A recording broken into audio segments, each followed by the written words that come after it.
Okay, hi everyone. So today let's discuss this interesting problem. So it says which of the following will change the time period as they are taken to moon. Fine. So देखो time period अगर g पे depend करेगा.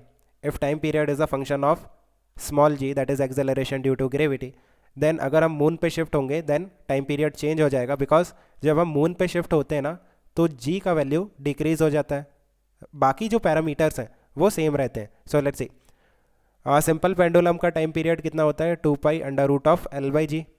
Now ये G पे depend करता है. अगर हम मून पे शिफ्ट होते हैं देन जी का वैल्यू डिक्रीज हो जाएगा. इट मीन्स ये जो टाइम पीरियड है इंक्रीज हो जाएगा. फिजिकल पेंडुलम, इसे हम कंपाउंड पेंडुलम भी कहते हैं, इसका टाइम पीरियड कितना होता है, 2 pi under root of I/mgl. Now you can see कि ये भी जी पे डिपेंड करता है. अगेन जब हम मून पे शिफ्ट होंगे जी का value decrease, so time period increase, है ना. स्प्रिंग मास सिस्टम की अगर बात करें so that is 2 pi under root of M/K.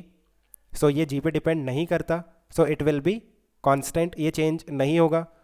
And torsional pendulum, so that is 2 pi under root of I/C.